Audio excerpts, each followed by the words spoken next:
Good morning from 9 o'clock on a Monday morning. I'm very grateful that we have panelists joining me at this early hour in the UK to talk about plotting versus pantsing. Now, for any of you who doesn't know what pantsing means, it is, I believe, I'm guessing it's an American term, that you fly by the seat of, you get an idea and fly by the seat of your pants. I'm sure somebody will tell me if you know where the term originated. And we're hoping to have David Wake join us, but he may join us this evening instead with Alan and AA Abbott, who I'm delighted. Deleted, it's too early in the morning. I'm on my first and a half. I've had 1.5 cups, well, a whole cup of tea and half a cup of hot chocolate.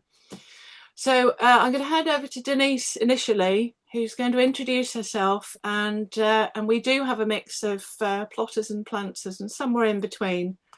So we shall hand over to Denise to introduce herself. Thanks, Morgan. Okay, morning, everyone. My name's Denise Beddows. I live here in Buckinghamshire, and I was a member of the Plantser division. I think now, or Pantser division. Now I tend to do more plotting, but I write true crime as well as crime fiction, cozy crime, and in other non-fiction, I write some local history as well.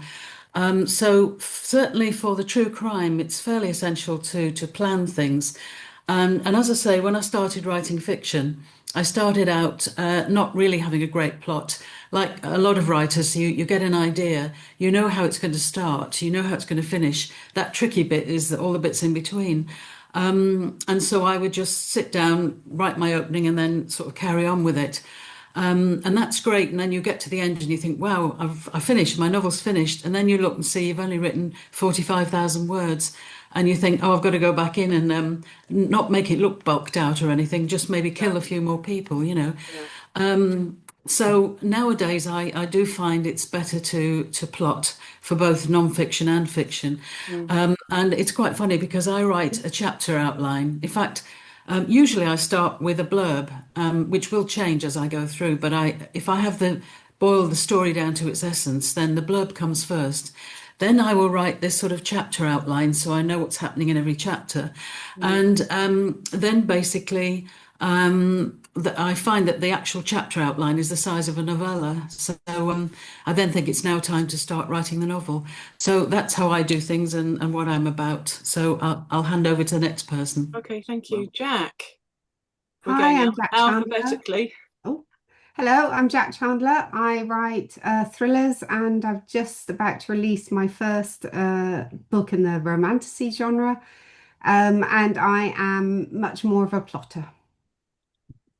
Brilliant, thank you. John. Yes, my name is John Lynch. I write contemporary fiction under my own name, historical fiction as R.J. Lynch, which is my initials in reverse, and crime fiction, mostly police procedurals, as J.J. Sullivan. And I write all of those as a pantser. And I know you just said, and most people will say, I think it was Denise who said, you know how it starts, you know how it ends. I actually don't know how it ends. I have an idea. I have no idea what's going to happen, but I think that would make a good book. I need to write it to find out what happens, and that's what I do. And I was first published in 1989, traditionally published, and I've been doing that ever since. But I also work as a ghostwriter almost entirely now, writing the book of the film for movie companies who want a book to sell when the movie comes out. And you can't do that as a pantser. You've got a screenplay, you've got a shooting script.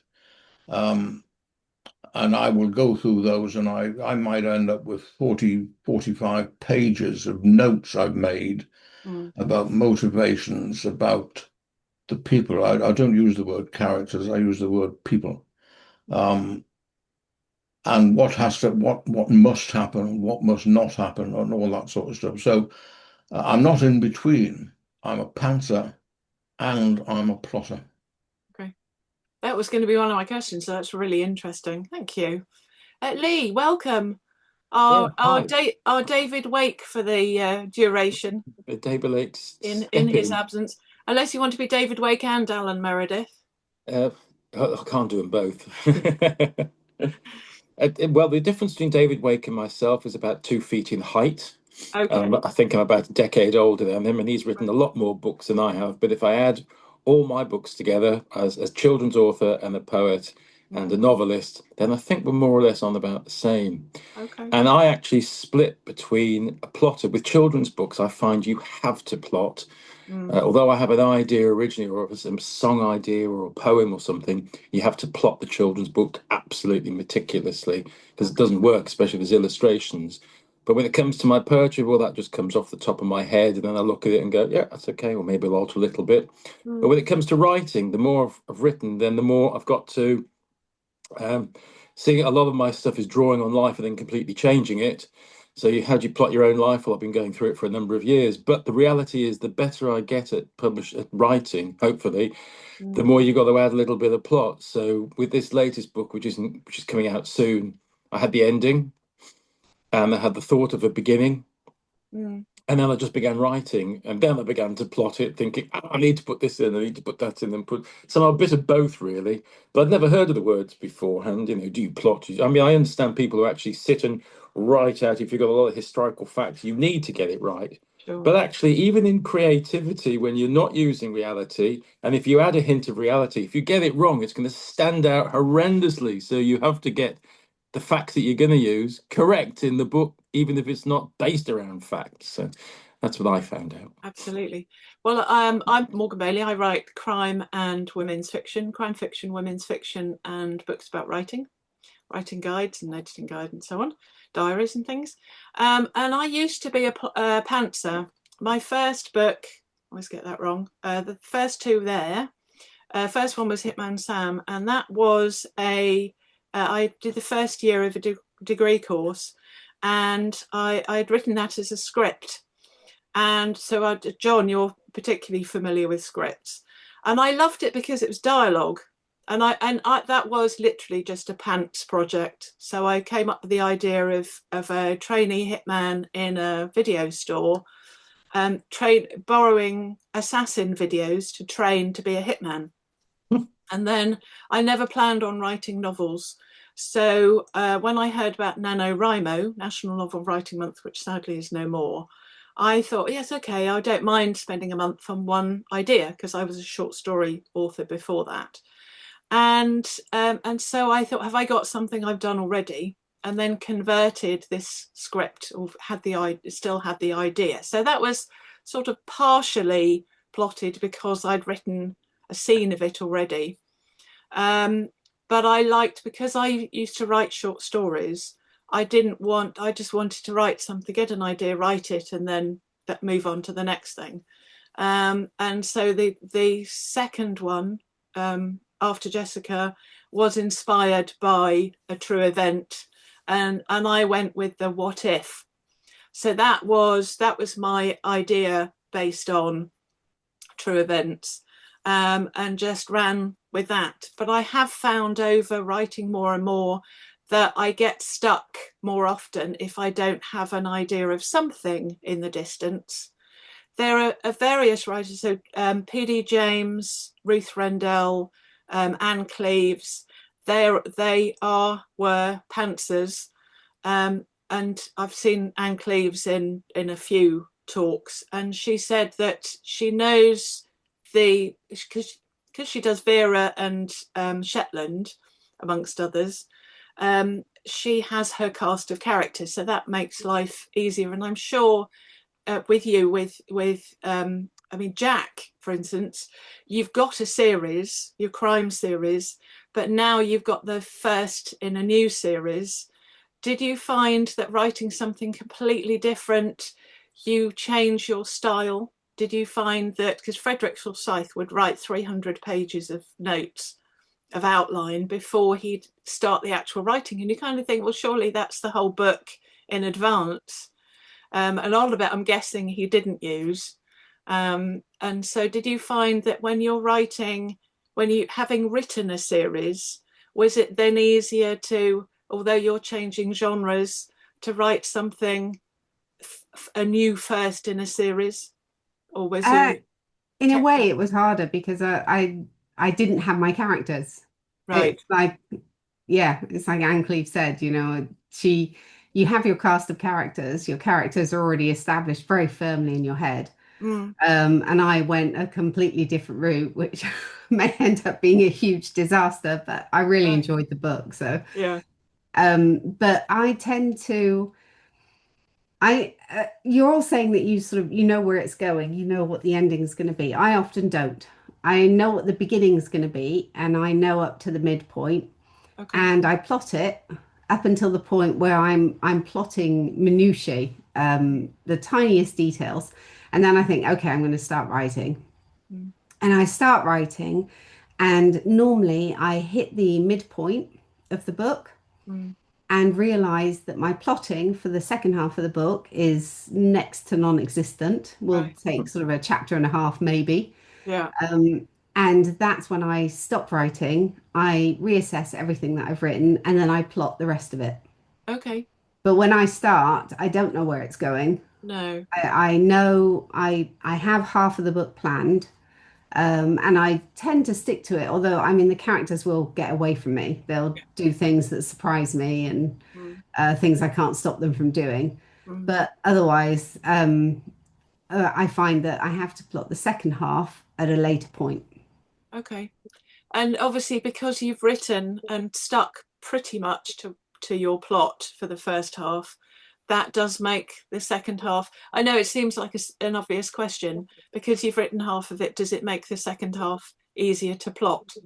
But Not I mean, not always. So before I released the first book, I had actually written, and this is in the series now.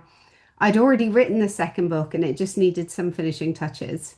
So this is why I was able to do such a rapid release. And I'd written the first draft of both the third book and the fourth book. And the fourth book, the second half of it, hasn't yet come to me. okay. That's okay because I have to Right. work on the third book first. Yes. Well, it sounds like you're used to that anyway, that you've only Yes. got the first half and then you just see what happens. Because there are some writers, Mark Billingham being a prime case, who says that writer's block doesn't exist. But John, because you do, talking about your ghostwriting, do you have some flexibility?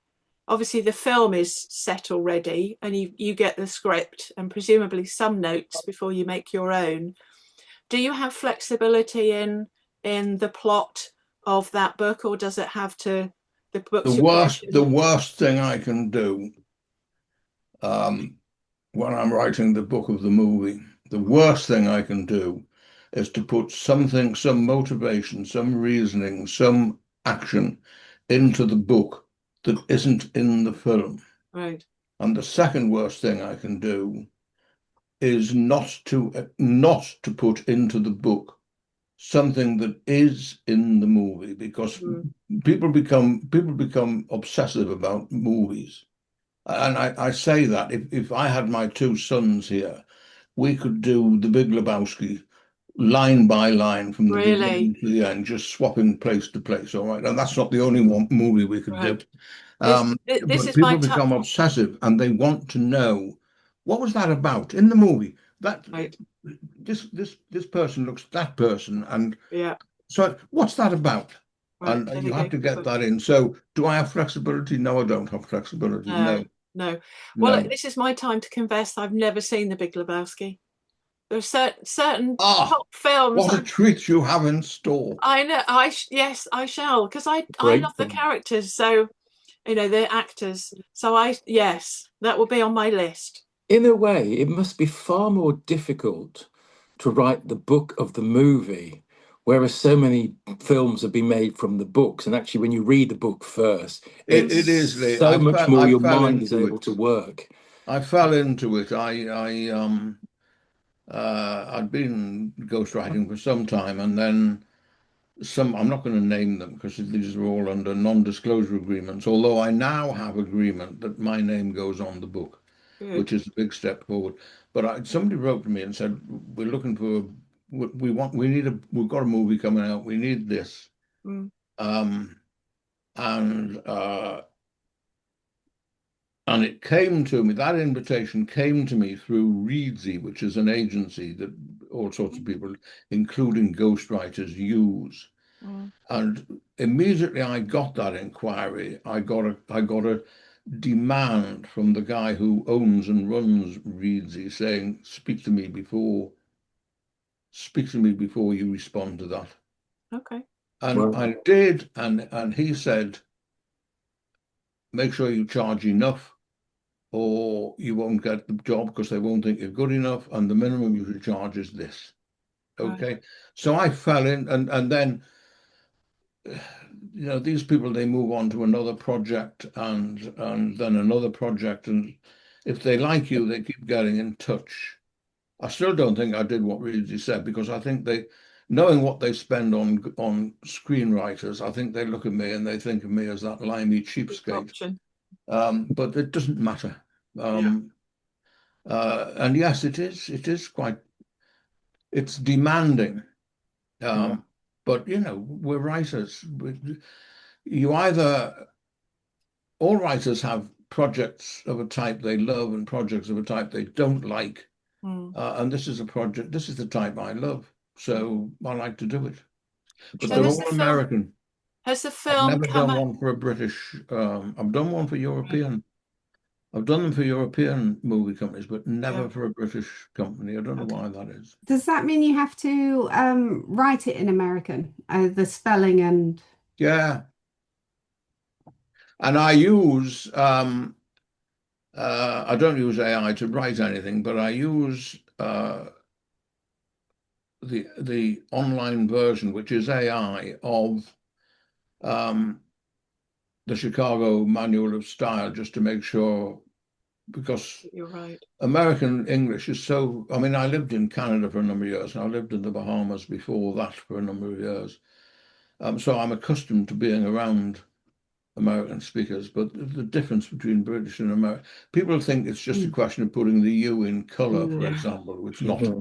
There are far more different. Well, it's a different language. Look at the size of the Chicago Manual of Style. That tells you all the things you can get wrong. Now, I'm not going to start looking through that for every single thing. The online version is great. So that's the extent to which I use AI. Yeah. Well, I think AI is a brilliant tool for writers, as long as it's as long as you don't use it to write with. Research, but exactly. And publishers, so many publishers and agents these days, they say if you've used AI for any part of your writing, we're not interested. And yet, I don't suppose there's a single agent or publisher that doesn't use AI to do their first sifting of what's submitted. Oh, absolutely. I'm sure. Yeah. Cheaper than interns. Yeah. Yeah. Yeah. And they don't argue, they don't talk back. Yeah, exactly.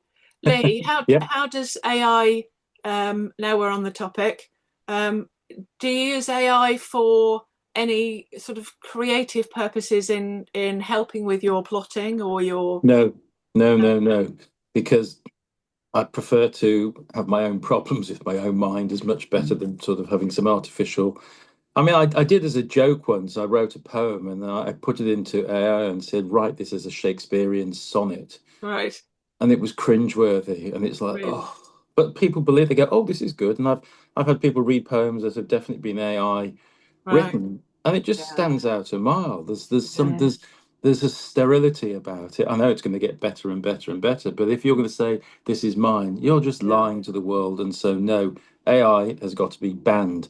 I did it as a jest once for a very simple children's book. I couldn't get an author that I wanted, so I actually designed everything myself. So I use it as a tool. Yes. And all the 12 images were completely created. But when I originally asked them to do what I wanted it to do, it was just rubbish. So you really have to spend a lot of time, by which time you might as well have somebody who's got a good pad that can draw and do it exactly, because I had to get it exactly as I wanted. In the end, it was more stressful. So I prefer to use real people, and that's the answer. It's got to be. Well, I get 3 or 4 spam messages every day, marketing experts who want to help me promote my books. And recently I get a lot of people who say that they're involved with book clubs and how their readership would love to read my book. And all they're doing is they're putting my blurb from Amazon into an AI bot, and then it's saying, oh, I loved the fact that such and such. And you know that it's literally just a rewording of my blurb from Amazon. Yeah. My book And covers had in they the top. actually read my book, they would have been able to say something new. My book cover's in the top. Is it all author or something this month? The book cover of the month, and the amount of those. Oh, I found this and that and the other. At first, you get, oh, that's nice, and then you ask them a question back, and you get the same question back to you again. Yeah. And I just wanted, and what is the process? I said, well, if you read my book, you can find out. And then it comes back to the first question again, and you realise you're not dealing with a human person. No. And it's really annoying. I've had 2 in the last month, which were very fulsome, and in both cases, I replied. And I said, that's really nice. That's lovely. But you've got the wrong John Lynch. Right. That's not my book. Yes. I've actually received an email now from the other Jack Chandler. He keeps getting spam meant for me. Yeah. I said to him, if it's any consolation, I'm getting it as well. Although Real world, fight back. This is what it is. Fight back. Send them back all the stuff and confuse them even more.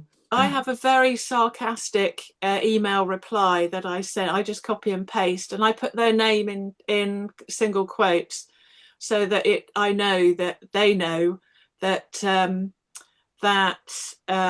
not taking them seriously. And it's I say, they go, hi, hey, author, I have a name, and why would they? And as if I'm talking to this nice person about everybody else, and they're just. It's very easy to copy and paste. And at the bottom, I say, no reply required or wanted. Helen saying that, and Denise, come to next, say they get the same things. And so I just do a very sarcastic reply, and that shuts them up. And then I block them. So I know that if they come through and as blocked, that I've dealt with them before, and then I just delete it. I engage. Have you ever had the interview one? I mean, this is why when I first met you, I thought, is this real or is it not? And somebody came in touch with me. They were an American TV show. They wanted to put me on video and this and that and the other. And I said, fabulous, wonderful. And then it was all like every question right from the beginning. How much will this cost? How much will this cost? Every question. No, it's free. It's free. And then, but we have a third party partners, and they only want to charge a minimal. It's just a nominal $950. And I'm going, I'm sorry, what? And you suddenly get click, and you go, I mean, I do this for free for everybody, authors, everything. You get everything going there, and I do it on my radio show.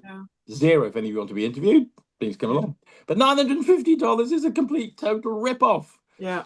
Well, I suppose the thing to do is go, yes, I'd love to. I only charge £300 per hour. Yes. For my time. You're promoting me, but I'm giving you content. And that's the thing. All magazines, all websites need content. And so we should be charging them for our time. I've had requests saying, we would love to distribute your book to our readers and to get you extra reviews. And of course, this is absolutely free. All you do is you pay $20 as a coffee per person that you have. And I've said to them, I replied to them and I said, I'm sorry, I don't pay for reviews. If somebody wants to read the book and review, that's entirely up to them. It's against Amazon's terms of service. They can close your account. It's not worth it. No. And the lady wrote back to me. She said, no, you're not paying for reviews. You're paying for coffee. And she wrote C-O-F-. And I just thought, okay, just go away. It's spam. You can't shame these people though. I had a woman telephone. I've got a different phone system now, so if you're not on the list of approved callers, it will say, "Who are you?"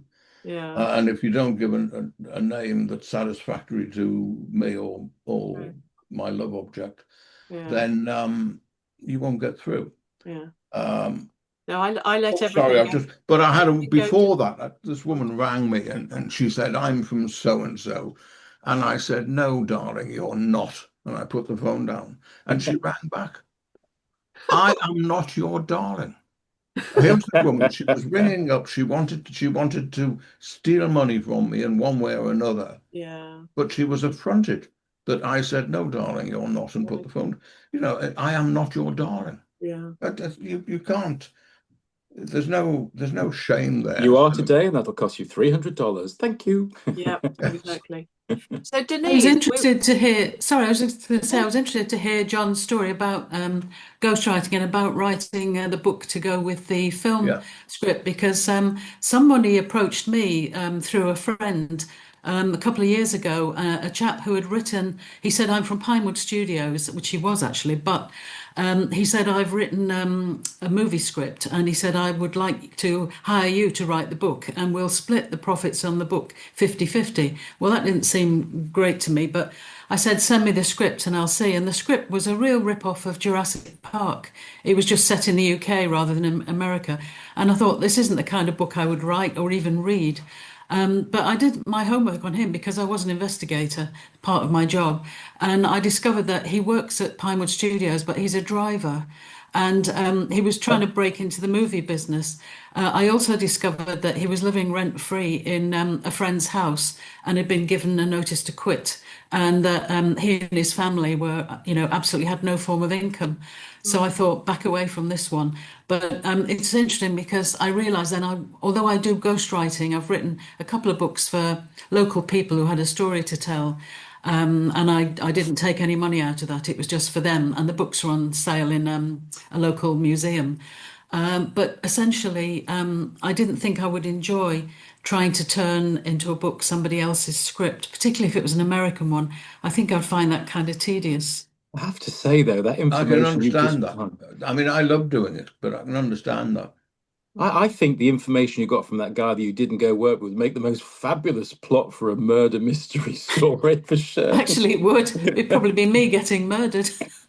well, I was going to ask. ask Denise because is next up that whether any, not necessarily emails, but whether you've come across anything almost by accident where you think actually this would make a good story, almost to the point where if I wrote it as Mark Twain, truth is stranger than fiction, whether you've come across something that you think would just no, I couldn't make it, nobody would believe it, or you'd have to tone it down so much.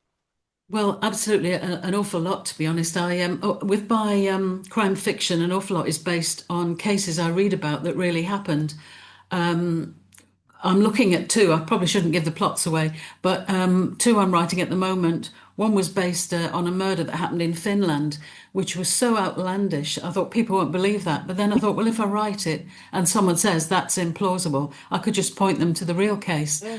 Another one happened somewhere in Central Europe, which I'm going to write and is a really good story. But when you talk about getting these fake emails, I had one from Robson Green, that heartthrob of an actor, and Yeah. I thought, oh, and he said, oh, I've read some of your books, and you are the most wonderful woman. We should meet. And I thought, that would be nice.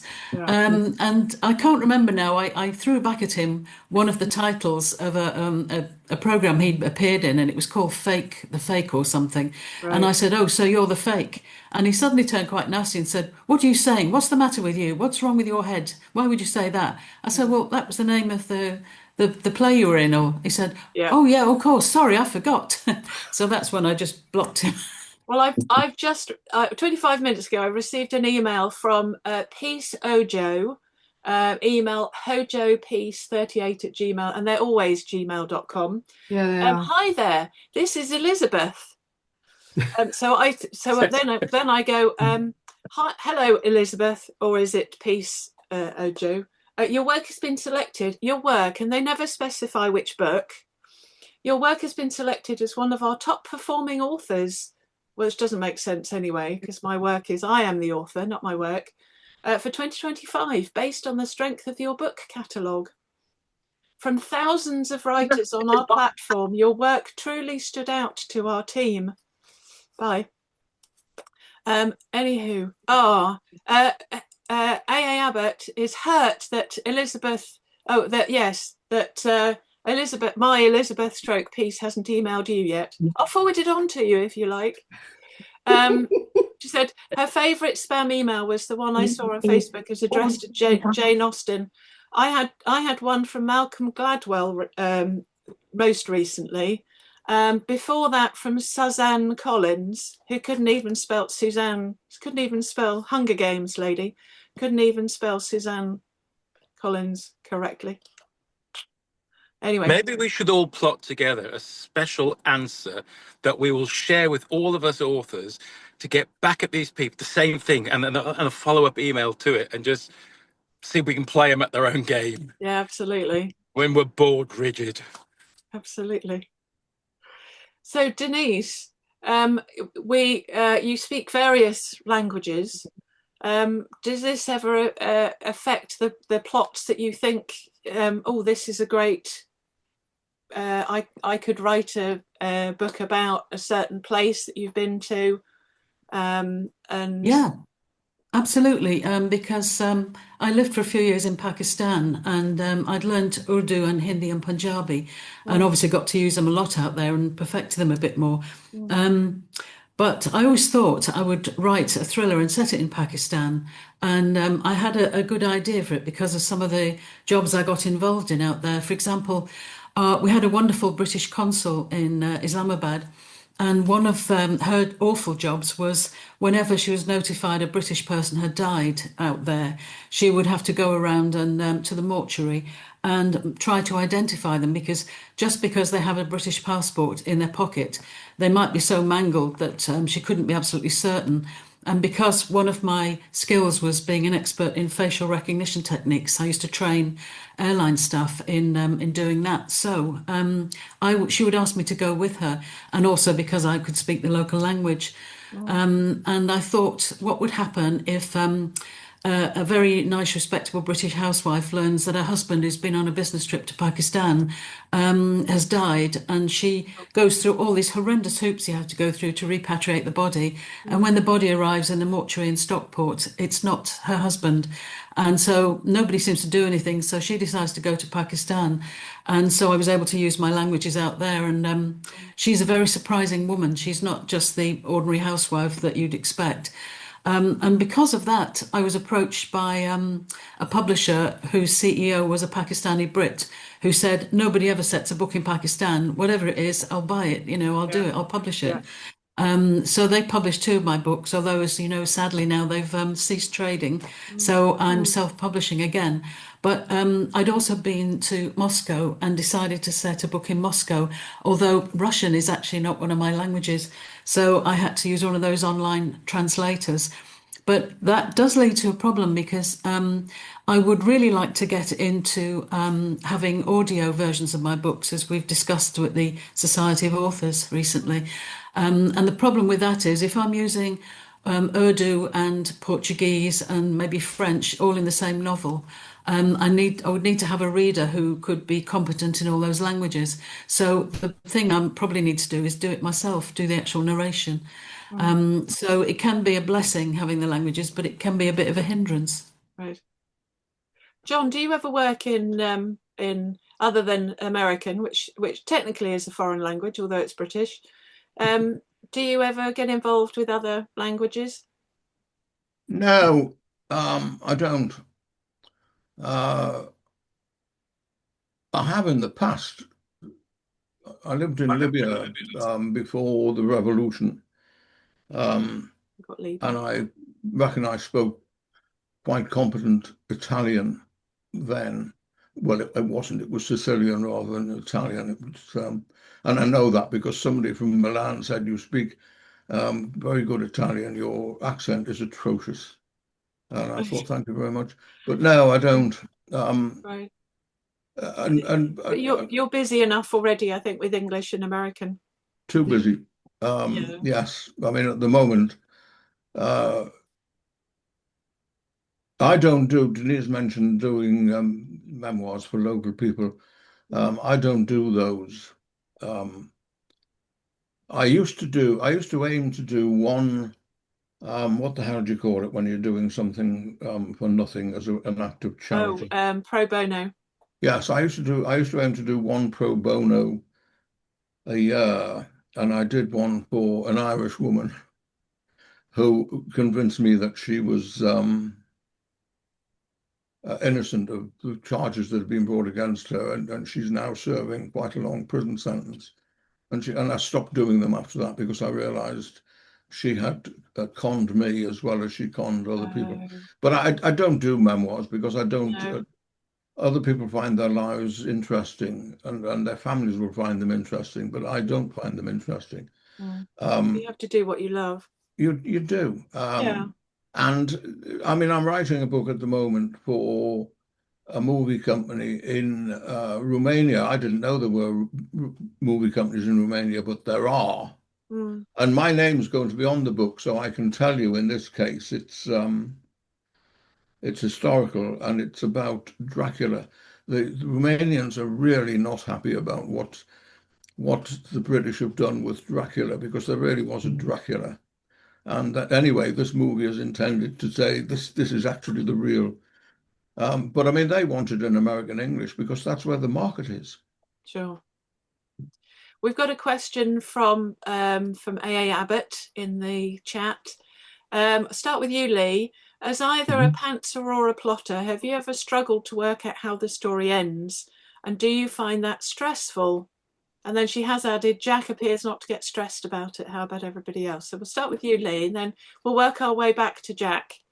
I don't think stress is the right word, because if you're on a creative writing and you're writing, the whole thing about stress is what you want to bring into it, whether you add stressful parts within the writing or not. I tend to write from within the story. So basically, if I'm going on an adventure within my book, I'm on that adventure. I am in the van going to Scotland or back or whatever it is.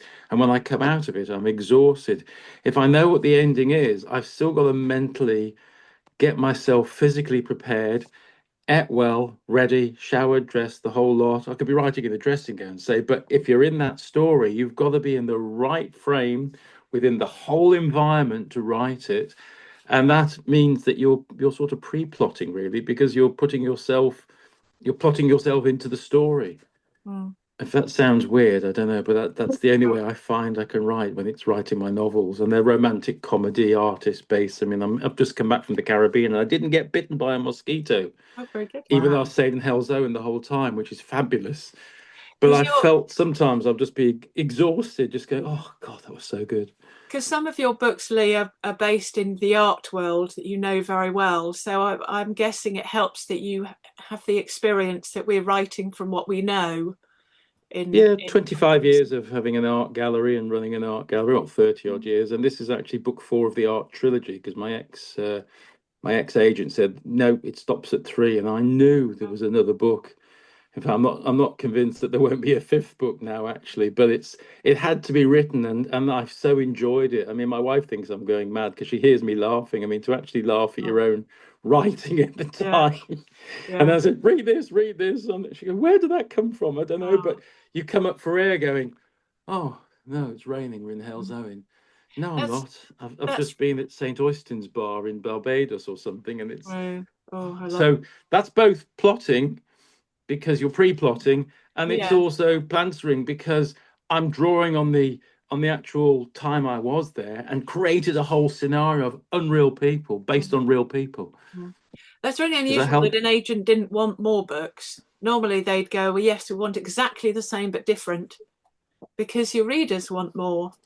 He thought the story ended, and I knew it hadn't. It just took a couple of years. Well, it's taken 3 or 4 years, but then it's now getting to a stage of deciding which cover to use. And hopefully this year we'll have, fingers crossed, possibly one of the best of my art books yet. Wow.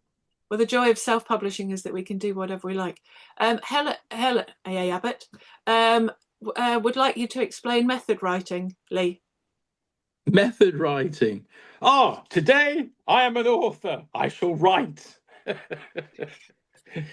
Now, method writing comes when you're not plotting. Okay. Or You have to be, Discovery. as I have had an art gallery, I'm not a commercial artist, i.e., people will paint 2 trees, 1 river, 1 Yeah. sheep, this and that, and the other. That Right. method writing is very much the same as a commercial artist. There are commercial galleries, there are commercial publishing houses that want a typical book that doesn't falter from what people want to read, and I can Yeah. never get that because I've never been a square hole round. I just No, me can't fit too. how it wants. So I don't believe I can be a generic method Yeah. writer. And I Because I think think I've never been a method reader because you get bored rigid of the same thing same coming thing. out the whole time. Yeah. No, a lot of agents and publishers, and there's the term right to market. They want what they think, and up to a point, you have to, if they're successful, agents and publishers, that they know what they're doing. But if you, as you say, if you're a round hole, a round peg in a square hole, or vice versa, that you are going to make it that much more difficult There are to guidelines, but then there are guidelines to be broken. And I think exactly. that's the point. Like when I used to have some fabulous artists, he said, you have to know the rules to break them. So, you can't just say, I'm going to be a writer and publish my own book Yeah. because you'll get it wrong. You can't not. There's very few people who are going to write a book and go, oh my God, it's a bestseller. Because Yeah. if you haven't proofread it, you haven't done this, you haven't done that, you're going to go, ha, ha, ha. Well, okay, that's the rise of independent publishing. But you still have to set certain rules and standards for which, once you understand them, you have the ability to bend them and break them. And I think that's the important thing. Yeah. So when it comes back to method, see what works, but don't necessarily, I want to write like so-and-so, because then you're not being unique, you're being somebody else. Yeah. No, exactly. Denise, you plot and pant for Mhm. different genres. So for your fiction, you plot, you pant to a point, and for your non-fiction, your true crime, you plot. Do you ever find with your true crime that yes, you've got the facts, but are there other holes that you have to use your knowledge and expertise to fill in to the best of your ability? Yeah, it's funny you should ask that because one of the first books I wrote was, I suppose you might call it narrative non-fiction. Someone else called it a docu-fiction, but essentially I wanted to write about somebody in my family tree who was hanged for murder, as I'm unlucky enough, or maybe it's lucky enough, to have had 4 murders in my family history. I think if you're Irish like me, that's unavoidable. I was going to say big family. But yeah, the essential thing was this was a black and tan who was hanged for murder. Admittedly, somebody else committed the murder. But I first wrote it as fiction because I felt it was easier to describe the man and to drum up a bit of sympathy for him. And also, you can fill in the bits that you're not aware about with bits of fiction. And I think it was Doris Lessing who said fiction makes a better job of the truth than fact does. Right. But having written that years ago, I think 2013, I was thinking, because I've been twice shortlisted of the True Crime Awards and I wanted to lob something else in for this year to have another chance at winning, I rewrote that book, but this time I wrote it as fact. And it was very different because rather than just filling in all those blanks, I was able to put more images in of things like the important bit of paperwork I found that shows that the man was stitched up in order to save somebody else's reputation. That's why he was hanged.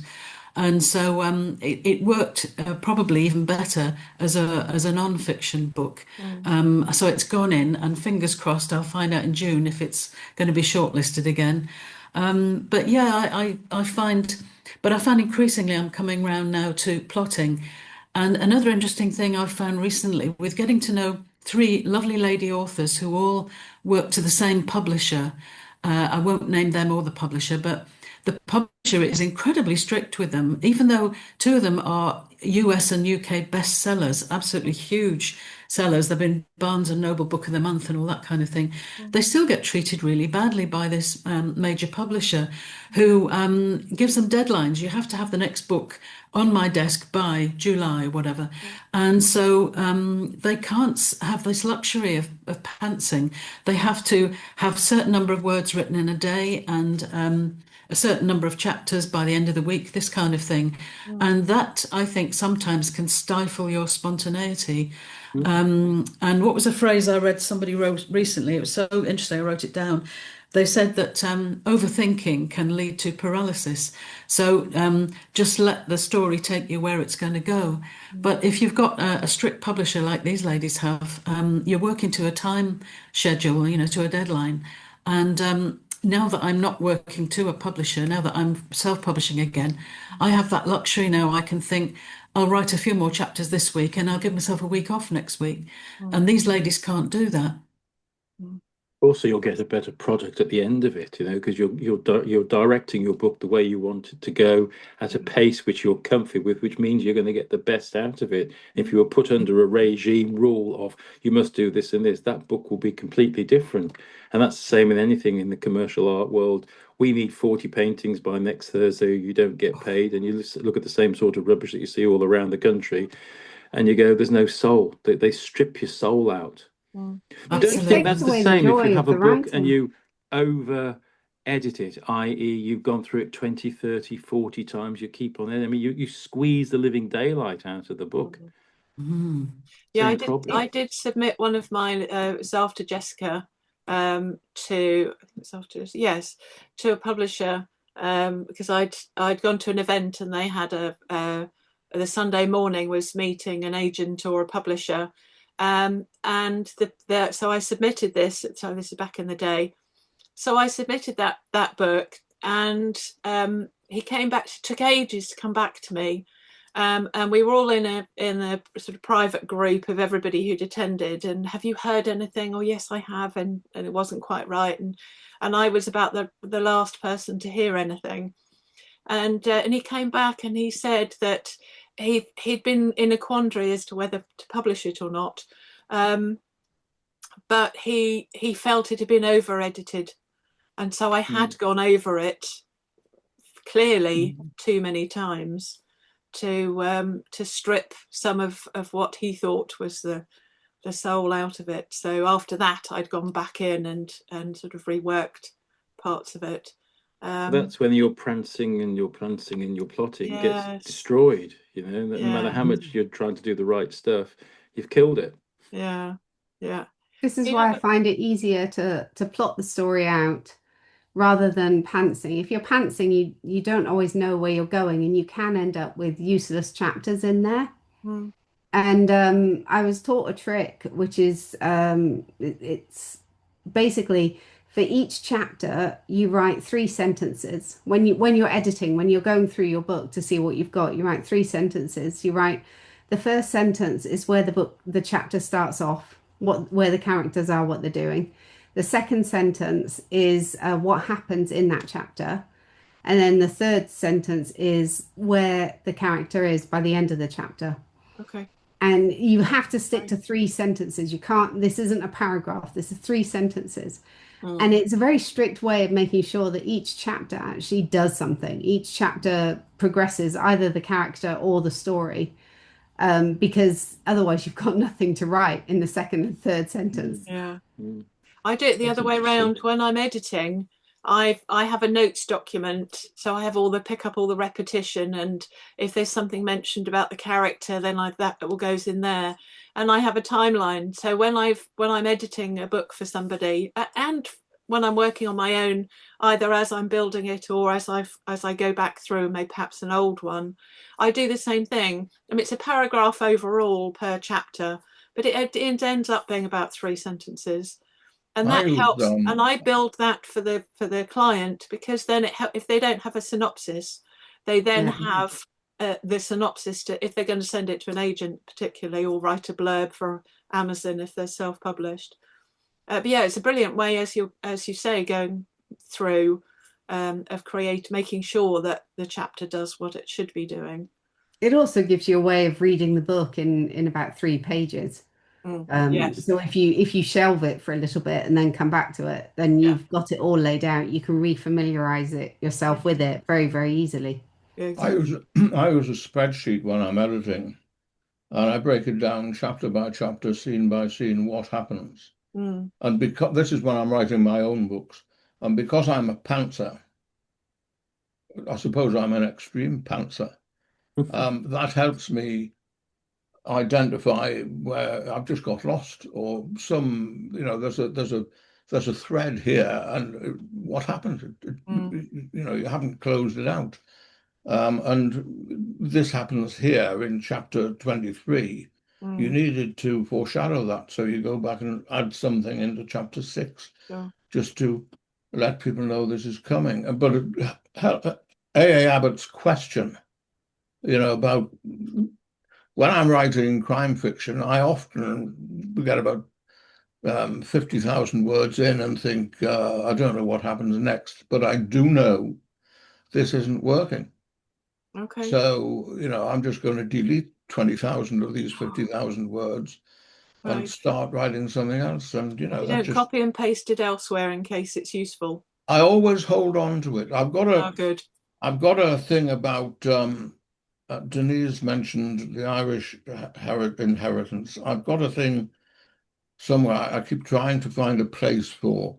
When I was writing Zappa's Mam's a Slapper, I put in a bit about why did the Irish come to Britain and they never want to go back, and yet they keep telling you what a wonderful place old Ireland is. Right. And I did this thing about Danny Boy and what it's really saying. But then when I was editing the book, I thought, I love this. I love what I've written here about Danny Boy. But what's it doing here? It doesn't advance the narrative arc, and it doesn't move the narrative arc backwards. It doesn't belong in this book, so I took it out. And that was 12, 13 years ago, and I'm still looking. One day I will find a place to use that. Well, maybe a conversation off camera for you and Denise to have a chat about. Well, yes. What do you, John, when you get stuck on your own writing, what do you do if I know something later on and I've got stuck to a certain point, because Mark Billingham, writer's block, does exist, I write more here. So when I get to the end of the story, and Denise, I think one of you said, I think it was Denise who said that you thought you'd written the book and it ended up only being 55,000 words. If I've then got to the end, once I've got the first draft, I then look for the phrase "more here." So I know, because I've written the rest of it, that I can go back and fill in any holes. Do you have a process for that when you get to the end? Yes, walking or sleeping. If it's early enough I live in North Shropshire, and at this time of year I've got more sheep and lambs as neighbours than human beings, and which is how I like it. Lovely. Yeah. So I go for a long walk, and that tends to settle a lot. And if it's later in the day, I go to bed, and when I wake up, I think, that's it. That's the solution to that. Yeah. No, a lot of writers, top writers, they leave when they finish for the writing for the day, they will literally leave a sentence half finished. Yeah. So they don't finish the sentence because their brain. I don't quite do that. What I do is put something in red. Okay. The next this is what happens. Right. And it'd just be a clue to remind me next morning, this is where you're going next. I think I do that with my chapters. So I don't do them right on chapter 1, chapter 2. I'll write chapter headings down, which I suppose is plotting. And then there's several in red, which are not in that chapter list, where I think these are good ideas that hit me at 3 a.m. or something like that. And I got to try and fit those into, and now where do I want to put it? And I wrote one chapter in halfway through a book thinking, that doesn't work there at all. And I just had to change a few characters and bring in a few more from an earlier part of the story, and moved it sort of 3/4 the way down. It was just like, bang, perfect. Right. But I always leave red notes, and sometimes it's just me talking to myself. Yeah. Well, I know we're right at the end, but I just want to mention something. Nobody has talked about theme, and yet theme. When I just mentioned Zappa's Mam's a Slapper. Now, when I wrote Zappa's Mam's a Slapper, I had no idea what I was going to write. The first sentence came to me, and the first sentence will make this book sound as though it's about something that it's not about. But the first sentence in Zappa's Mam's a Slapper, read on that first day and still reads all these years later. It's written in first person by a young fellow called Billy McAlane. And the first sentence says, all I'd said was, I wouldn't mind seeing her in her knickers.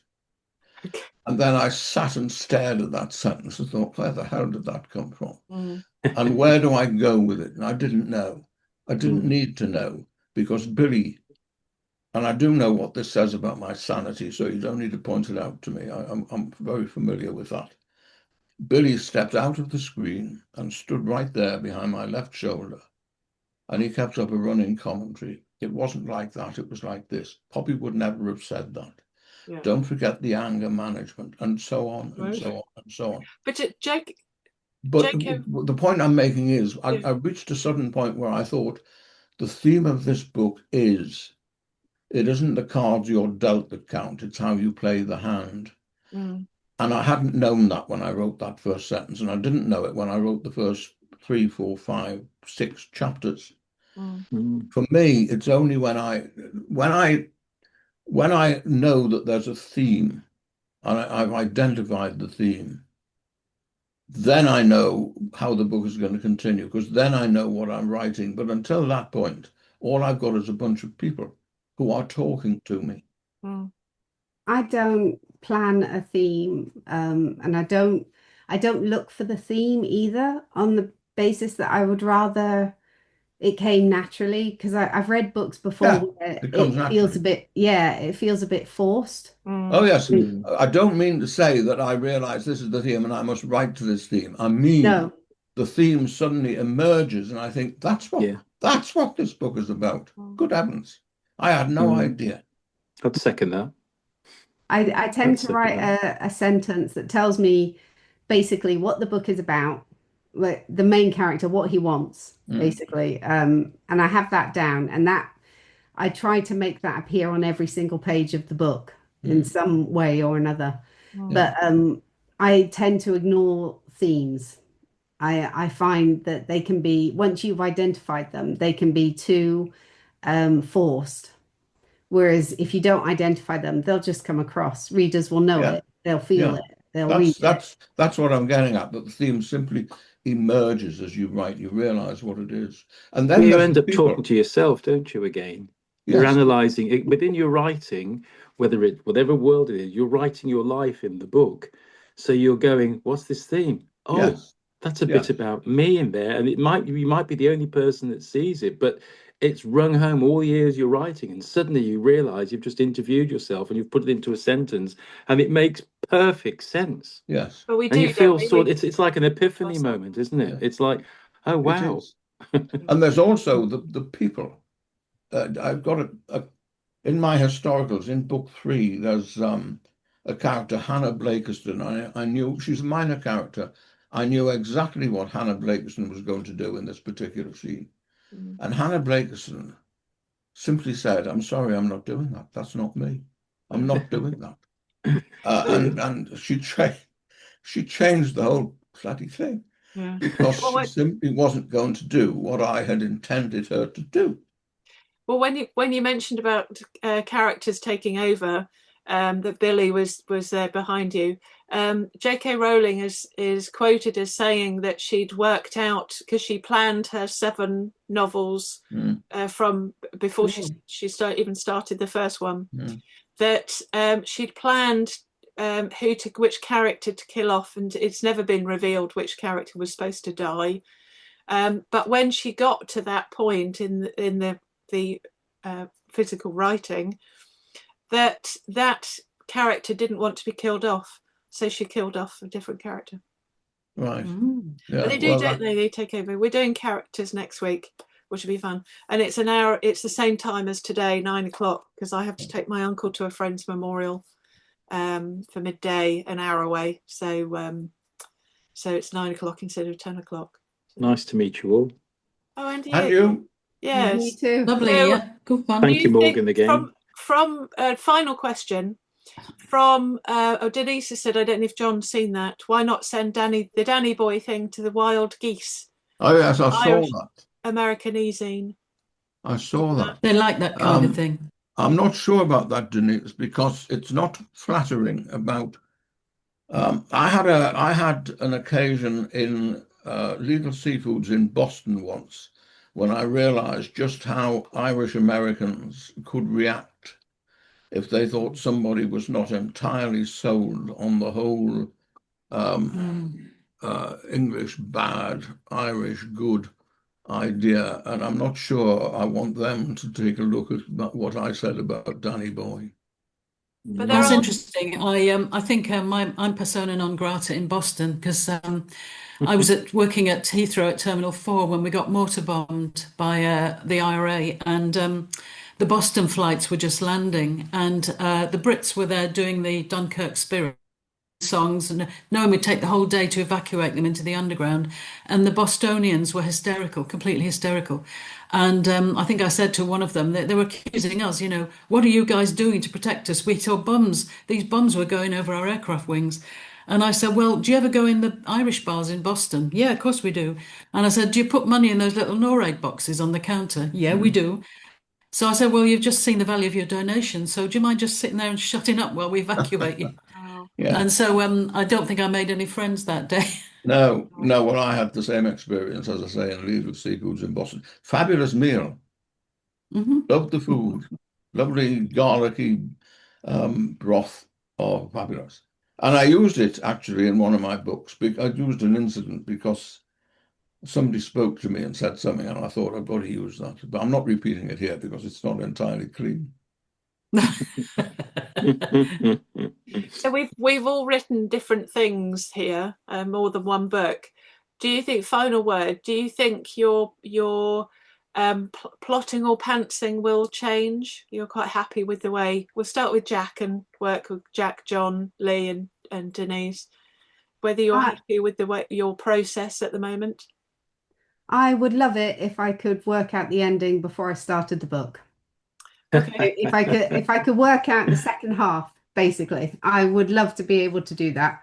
And if I can do that, then absolutely I will change it so that what I actually write out before I start writing includes the second half of the book. But presumably part of your discovery when you're writing, you have a fairly decent plot, but there is the joy still in discovery writing. Oh yeah, I have had chapters where a character goes off and does something which is just absolutely insane, and I'm really unhappy about it, and I'm typing and my hands are in a cold sweat, wanting that character to escape from this imminent danger that they're in. And they just keep going. It's absolutely insane. But you say that to a non-author, and that they start to question, whether or not to phone the men in the little white coats. But you've got to let the characters do what they want. You can only plot a certain degree. There has to be some spontaneity. But aren't our offices our little white padded cells anyway? Yes. John, are you happy with your? Yes, I won't change. Processes? I don't want to know what I write when I'm writing, particularly crime fiction. When I'm writing that, I start writing because I want to know what happens at the end. I don't want to know that in advance. That's interesting. I've learned a lot from listening to you all here because I don't write like you, but I'll take some of the advice on it. It's a bit like going to jam with session musicians, and we each have our own style, and you suddenly go, wow, that was good. Where does that come from? And I don't want it to change, but I'm going to take on board some of the little bits of information I've put, but I now have to delve out of my art gallery head into my second alien crime story under a different name. And I've been reading through that, which I started before this book, and I'm looking at it going, did I write this? Where was my mind at the time? And reading through it, it slowly starts to come in. So therefore, making a few notes might have been a good idea at the time, except it's too late. So I'll battle my way through it and get myself into my alien murder mystery head in the next week or two, hopefully. Do we all have writing that that we haven't done anything with. I've got 100,000 word serial killer. I've got I think it's about 45,000 word revenge novel, and they just said I'm too much like a magpie. I get a new idea and I go, oh, that's bright and shiny, I'm going to work on that one, and everything else just gets sat on. That's the thing about computer. I suppose it would just be lots of files of books. I've had times when I'm experimenting with different styles and different voices. When I was sort of learning who I am as a writer, I wrote a whole load of short stories that have never seen the light of day. I wrote poems that I just woke up with one day. I didn't plan them at all. I never wanted to write poems. I'm not a poetry person. And they just came. And so, you get to the fifth verse and you think, I really should start writing this. So I wrote them all down, but I didn't have any control over them. I've got another full novel, which probably will never see the light of day. I think it's probably entirely unsuitable, but it was interesting to write. Well, but they're part of your journey, though, aren't they? They are part of the journey of where you're writing. Wasted. So you can't waste it. But poem, to me, because if I use the word of David Waite, poetry, what a waste. Whereas his partner is a very good poet, Dawn the poet, is to me a poem is a complete story using far less words.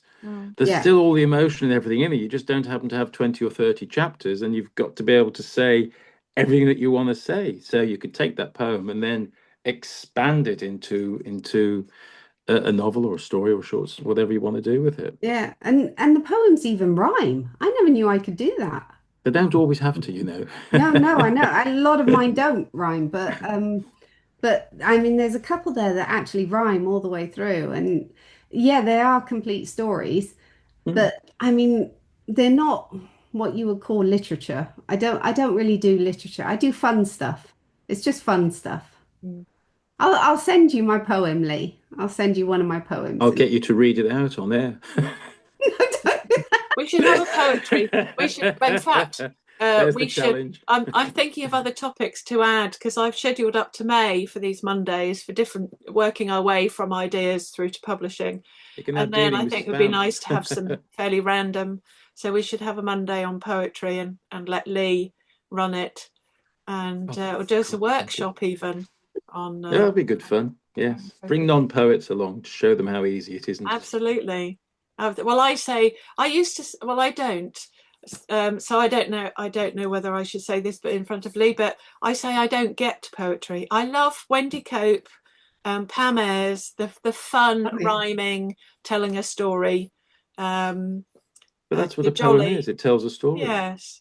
Yeah, exactly. So you do like it, really? I do. Yes. I do. Yeah. You're just stereotypically the ones that bore the pants off it. Well, none of us like that, because they're writing words for the sake of it. In which case, they're just proving what a donkey they are. Well, I have actually drafted an ebook, which may be a paperback, of all my poems under a pen name, which may or may not ever be revealed. It will go up on Amazon at some point, but I think I need to get more experienced to be able to go back your bookshelf. And know. Denise, final word from yourself. Well, I think the original question was about what we've picked up from the plotting and pantsing, and would we change anything else? And I really should have said that, as well as sitting down and writing a chapter outline, I do a lot of the planning and plotting in my head while I'm asleep. And that's why I have a notebook and pen by the side of the bed in case I forget it. And I did wake up this morning. Absolutely. I was gobsmacked, because in my sleep, I'd had a fascinating discussion between a detective and a forensic pathologist. And it's to do with a particular method of death and murder I'm using in a forthcoming cozy crime story.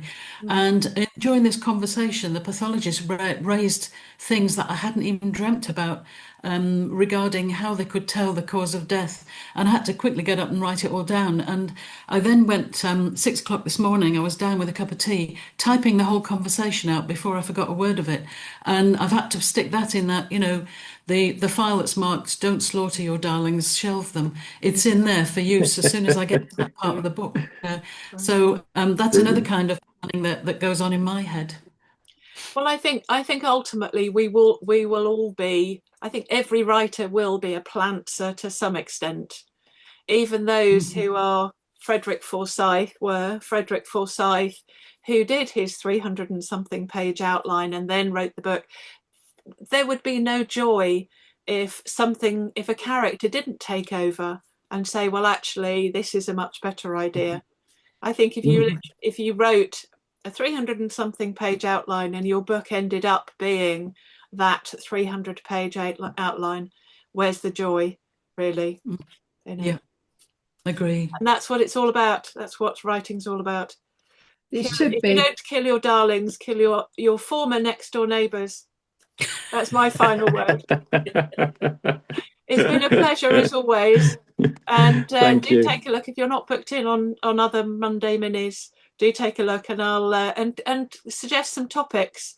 So I'll be adding some new topics from sort of May. I will have a holiday at some point. So what I may have to do is bring a Monday forward to have a fortnight off, because we're going to Spain in the spring at some point, but probably not before the April festival, because there's too much to think about for that. So thank you so much, Jack, John, Lee, and Denise. Thank you. Lee, aka David Wake. So thank you. And thank you very much. We'll see David. I think David may have done an Alan where he's thinking it was 9 p.m. So hopefully we may have David this evening. But I'll bring him up he's for you, well. Morgen. It's just been a time slip. So thank you so much, everybody. Thank you. Okay. Thank you. Thank you very Bye-bye. much. Lovely to see you all.